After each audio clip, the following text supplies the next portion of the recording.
Merong tatlong magkakapatid na lalaki. Nag-usap-usap sila, nagkasundo sila.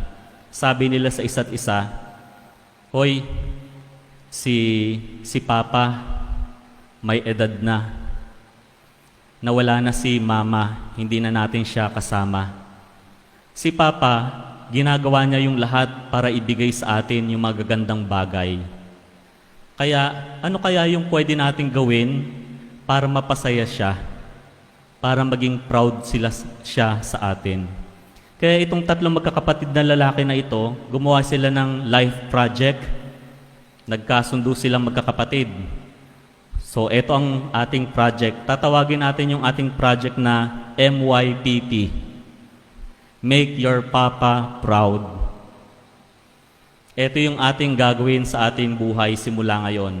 Gagawa tayo ng bagay para sa huling sandali ng buhay ng ating ama, maging proud siya sa atin.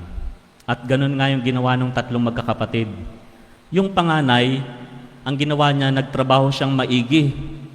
Nakapagpatayo siya ng kumpanya. Yumaman siya, nagkaroon siya ng maraming pera. Yun lang, along the way ng pagsusumikap niya, masyado siyang maraming napahirapang empleyado. Kasi gusto niyang yumaman kaagad eh.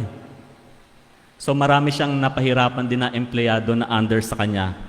Yung buhay niya umangat, pero hindi na iangat kasama niya yung buhay ng mga manggagawa.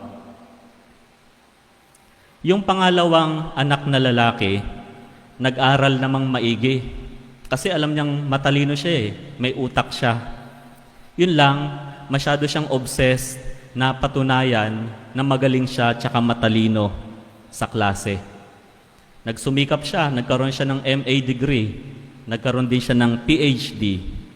Pero along the way, marami rin siyang nasagasaan, marami siyang minaliit na tao, at marami rin siyang dinaya. Yung pangatlong kapatid, yung bunso, wala naman siyang masyadong leadership skill para magtayo ng sariling kumpanya. Alam din niya sa sarili niya na hindi naman siya ganong katalino, kaya nakapagtapos siya ng bachelor's degree. Hindi siya nakakuha ng MA o kaya ng doctorate. Pero gayon pa man, nagsikap pa rin siya sa buhay, nagkaroon siya ng magandang trabaho, at nagkaroon siya ng pamilya. Naging mabuti siyang asawa at mabuting ama sa kanyang mga anak. Ngayon, dumating yung huling sandali ng buhay ng tatay. Isa-isang lumapit yung mga anak na lalaki doon sa hinihigaan ng ama. Dumating yung pagkakataon na ang makikipag-usap na yung bunsong lalaki. At lumuhod siya kung saan nakaratay yung kanyang ama. At sinabi niya, "Papa, pasensya na po kayo. Ito lang po yung naabot ko sa aking buhay. Gusto sana kitang parangalan, pero hindi tulad nila kuya, wala po akong masyadong yaman at wala rin po akong masyadong talino." Tumahimik saglit yung ama at buong pagmamahal na tinitigan yung kanyang bunsong anak. Inilapit yung kanyang kamay at ipinatong sa balikat at saka sinabi, "Anak, huwag mong maliitin ang sarili mo. Huwag mong maliitin ang sarili mo. Masaya ako sa naging buhay mo. Proud na proud ako sa iyo.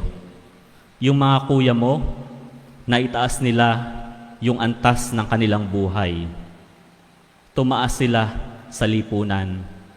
Pero ikaw, anak, itinaas mo ang dignidad ng ating pangalan."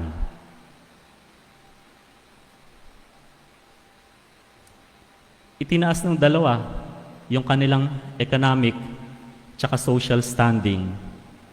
Pero yung ang nagtayo, ang nagtaas ng integridad ng pangalan ng pamilya, yung bunsong anak. Mga magulang, sana po yung mga anak nyo, pamanahan nyo ng magandang pangalan. At mga anak, alagaan nyo yung pangalan ng inyong mga magulang. Aanhin mo yung katanyagan, aanhin mo ang kayamanan, kung sira naman ang pangalan.